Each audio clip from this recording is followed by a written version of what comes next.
नामुद्दीन सल्लल्लाहु अलैहि रसूलिल करीम अम्माबाद फ़ौज़बिल्लाहि मिनश्शैतानिर्रजीम बिस्मिल्लाहिर्रहमानिर्रहीम अस्सलामु अलैकुम वरहमतुल्लाहि वबरकातुहू। मैं हूं कि आसिफ अली राव। आज का जो मुद्दा हम तरतीब दे रहे हैं बेली फैट के ऊपर है। बेली फैट ये इंसान की, आप यूँ समझ लें कि एक ऐसी कंडीशन का नाम है बेली फैट कि जो बेड फैट के ऊपर मुश्तमिल है। मैंने अपनी इस पिछली 24 ईयर की हिस्ट्री के अंदर मैंने नहीं देखा कि बेली फैट की वजह गुड फैट बन रही हो। हमेशा इसकी वजह को मैंने बेड फैट के ऊपर देखा है। बेड फैट तभी पैदा होती है जब हम अपनी बॉडी के अंदर ऐसे गंदे मवाद को पैदा कर लेते हैं जो इन्फ्लेमेशन को बढ़ाने का सबब बनते हैं। अब इसकी एक वजह आपको बताने को थोड़ी सी इसके ऊपर ज़रा नज़रसानी फरमाएं, जिससे आपको अंदाज़ा होगा कि इसकी वजह क्या बनती है और जिससे आपको आसानी होगी कि इसको कैसे दोबारा फिर नॉर्मल लाइफ में वापस लाया जा सकता है, इस कंडीशन को कैसे ठीक किया जा सकता है। क्योंकि अगर हम जायज़ा लें कि हमारे जब हम देखते हैं कि बच्चे पैदा होते हैं तो उनका पेट छाती के बराबर होता है और उनके बिल्कुल एक बैलेंस कैफियत होती है। तो आप इससे अंदाज़ा लगा लीजिए कि जब बैलेंस कैफियत होती है, बच्चे पैदा होते हैं, तो फिर इंसान बड़ा होने के बाद उसका पेट कैसे निकलना शुरू हो जाता है। अक्सर हमारी बहनों की गलतफहमी है कि सिजेरियन हुआ, सिजेरियन के बाद बेली बढ़ना स्टार्ट हो गया कि सिजेरियन की वजह से। तो सिजेरियन की वजह से तो नहीं बढ़ता, बेली नहीं बढ़ता। अब सिजेरियन होने की वजह क्या बनती है, कभी किसी ने इसके ऊपर झांकने की कोशिश की। सिजेरियन होने की वजह बनती है इन्फ्लेमेशन, सोजिश, जिसकी वजह से हड्डी नहीं खुलती। अब वो इन्फ्लेमेशन तो ठीक होती नहीं है, सिजेरियन करके अब वो मामला को ठीक कर लिया जाता है, लेकिन उस इन्फ्लेमेशन का इलाज नहीं किया जाता जिसकी वजह से वो हड्डी नहीं खुलती। अब वो इन्फ्लेमेशन तो अपनी जगह मौजूद रहती है, बल्कि वो बतरीज इंक्रीज होती चली जाती है, बढ़ती चली जाती है, जिससे आपको ये अंदाज़ा हो जाना चाहिए कि असल जो चीज़ है वो इन्फ्लेमेशन है।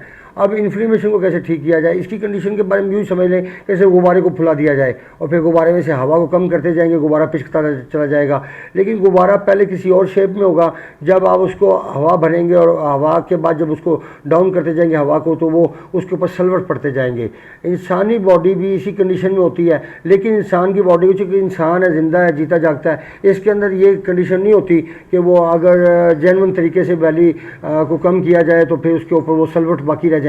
कभी भी सलवट नहीं रखते, क्योंकि इंसान के जिस्म के अंदर अल्लाह ने बड़ी खसूसियात रखी हैं कि ये खुद ब खुद चीज़ों को हील अप करता है। ये हील होनी शुरू हो जाती चीज़ें, जैसे कोई ज़ख्म लगता है, ज़ख्म हील होना स्टार्ट हो जाता है, मुंदमिल होना शुरू हो जाता है खुद ब खुद। उसके लिए अगर किसी इंसान को एंटीबायोटिक खाने की ज़रूरत पड़ती है तो इससे आप अंदाज़ा कर सकते हैं कि उस बंदे के अंदर क़ुव्वत मुदाफ़त जितनी कम होगी उसको उतनी ज़्यादा एंटीबायोटिक खाने की ज़रूरत पड़ेगी। और जिस बंदे के अंदर जितनी ज़्यादा क़ुव्वत मुदाफ़त होगी या अच्छी क़ुव्वत मुदाफ़त होगी, इम्यून सिस्टम अच्छा होगा, तो यकीनन उसका हील होने का जो सिस्टम है वो बेहतरीन होगा और तेज़ी के साथ हील होगा और वहाँ पे वो निशानात भी नहीं छोड़ेगा।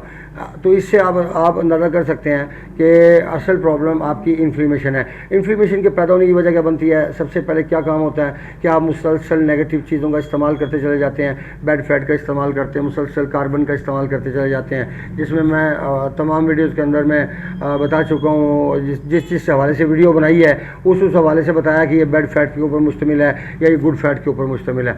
हमेशा हरारत गरीबा नहीं इस कंडीशन में चाहिए होती, हरारत गरेजिया चाहिए होती है। हरारत गरीबा कार्बन है, आर्टिफिशियल हरारत है, और हरारत गरेजिया ओरिजिनल हरारत, जिसको ऑक्सीजन कहते हैं हम। अब यहाँ से क्या होता है कि मुसलसल, क्योंकि इस इंसान के हज़म होने का जो प्रोसेस है वो स्टार्ट हो जाता है इंसान के लुबाबे दहन से। लुबाबे दहन से इंसान खाना खाना शुरू करता है और उसको हज़म करना शुरू करता है, और हज़म करता करता वो मैदे में जाता है, फिर वहाँ हज़म होने का प्रोसेस स्टार्ट होता है और फिर वो आगे चीज़ जाती है। इससे अब उसके बाद फिर क्या होता है कि वो चीज़ें जो हमारे हज़म होने के बाद पहले प्रोसेस में मैदे के अंदर और फिर छोटी आंतों में जाने के बाद जो अगला हज़म का प्रोसेस होता है उसमें वो काम की चीज़ें इंसान के लिवर के पास पहुंच जाती हैं, जो बाकायदा खून के अंदर शामिल होती हैं। अब यहाँ पे एक चीज़ ध्यान में रखिए, कुछ चीज़ें ऐसी जो असरात छोड़ती हैं और कुछ चीज़ें ऐसी जो ब्लड बनाती हैं, ब्लड शामिल यानी खून बन के शामिल हो जाती हैं इंसान की बॉडी के अंदर। अब वो उसके अंदर सब्जियां भी हैं जो असरात छोड़ेंगी, और जो गोश्त हैं या फल हैं वो अपने खून शामिल करेंगे। अब इसमें एक लंबी चौड़ी वीडियो बन जाएगी, फिर दोबारा कोशिश करते हैं कि इसको कम से कम दौरानिए के अंदर कंप्लीट करें। लेकिन याद रखें कि जितनी भी हम वीडियो का तवाला तरतीब दे रहे हैं, वो अगर तवाला तरतीब देते हैं तो वो तमाम भाइयों दोस्तों के लिए होती है, ना कि हमारे अपने ज़ाती फ़ायदे के लिए। अब यहाँ पर क्या होता है, यहाँ पर ये होता है कि इंसान के अंदर जब खुराक का हज़म होकर जुज़्वे बदन बनना और फिर वो बेली फैट की सूरत में, इन्फ्लेमेशन की सूरत में सामने आना, ये किस सूरत में मुमकिन होता है कि इंसान जब मुसलसल तेज़ाबियत वाली चीज़ों का इस्तेमाल करता है, एसिडिटी के कंडीशन को बढ़ाता है और बॉडी के अंदर कार्बन ज़्यादा इकट्ठा कर लेता है, ऑक्सीजन को कमज़ोर कर देता है, उसको वीक कर देता है, उसके लेवल को इंतहाई निचले लेवल पे ले जाता है। अब यहाँ से आप इस बात का अंदाज़ा लगा लीजिए कि जब इन्फ्लेमेशन बढ़ती है तो इन्फ्लेमेशन बढ़ती है इस सूरत में, फिर सबसे पहले क्या काम होता है कि कॉन्स्टिपेशन होती है। अब कॉन्स्टिपेशन होती है तो ब्लॉकेज आना स्टार्ट हो जाती है। ब्लॉकेज डायरेक्ट नहीं शुरू होती, यहाँ पे अक्सर लोग समझते हैं कि हमारे ब्लॉकेज की वजह कब्ज़ बन रही है। कब्ज़ नहीं बनती, कब्ज़ सबसे पहले कब्ज़ नहीं होती, कॉन्स्टिपेशन नहीं होती। ये बार बार मैं बोलता रहता हूँ, प्लीज़ इस बात को समझिए। हम लोग कब्ज़ का इलाज करते रहते हैं, कब्ज़ का इलाज कभी भी नहीं कर पाएंगे जब तक आप इन्फ्लेमेशन का इलाज नहीं करेंगे। और इन्फ्लेमेशन का जो प्रॉब्लम है वो पैदा होता है आपकी खुराक से। आपकी जो खुराक है, जब तक उसको आप पॉजिटिव थिंकिंग में नहीं लेके जाएंगे, आप पॉजिटिव कंडीशन में नहीं लेके जाएंगे, तो आप कामयाब नहीं हो सकते। किस तरह के, अब आपने ये कंडीशन पैदा की है बेली फैट की अपनी हरकतों की वजह से, कार्बन बढ़ाया, कार्बन बढ़ाने से इन्फ्लेमेशन पैदा हुई, इन्फ्लेमेशन से कॉन्स्टिपेशन पैदा हुई, कॉन्स्टिपेशन के बाद ये गैसेस के मसाइल और फिर स्टमक के मसाइल पैदा हुए। अब यहाँ से खून बनने का प्रोसेस बिल्कुल डिस्टर्ब हो गया। अब इस चीज़ को अगर आप ठीक करना चाहते हैं तो आपको क्या करना पड़ेगा, आपको सबसे पहले ब्लॉकेज ठीक करना पड़ेगी, खोलना पड़ेगी। ब्लॉकेज के साथ साथ इन्फ्लेमेशन को ठीक करना पड़ेगा ताकि आपको कॉन्स्टिपेशन होना बंद हो जाए और पखाने का निज़ाम रेगुलर हो। अब यहाँ से क्या होगा, यहाँ से फिर आपको जो अच्छी खुराक मुहैया की जाएगी, जो पॉजिटिव वे पे आपको लेके जाया जाएगा, उसका मतलब यही होगा कि आप मुसलसल एक ऐसे रास्ते का इंतखाब करें जैसे आपने मुसलसल नेगेटिव वे का चूज़ किया। इसी तरह हमें आपको अब कुछ काफ़ी टाइम तो नहीं कह सकते, लेकिन कम से कम इतना टाइम ज़रूर कि जितना टाइम आपने यहाँ पे पहुँचने में लगाया, जिस कंडीशन में आप खड़े हैं, तो इससे आधा टाइम दे दें, इससे चौथा हिस्सा टाइम दे दें कि आप मुसलसल पॉजिटिव वे पे ट्रैवल करेंगे ताकि आप एक ऐसी जगह पे पहुँचें कि जहाँ पे कभी कुछ नेगेटिव आए भी तो वो आपकी बॉडी पे असरअंदाज ना हो। यहाँ पे हमेशा पेट के साइज़ को ख़त्म होते देखा है, झुर्रियाँ ख़त्म होते देखी हैं। मैंने खुद अपनी आँखों से चीज़ों को ठीक होते देखा, अपने हाथों से ठीक किया है। लेकिन अल्लाह पाक अगर मेरी हेल्प ना करता, शायद मैं ये तजर्बात ना कर पाता या शायद इनके ऊपर नताइज ना ले पाता।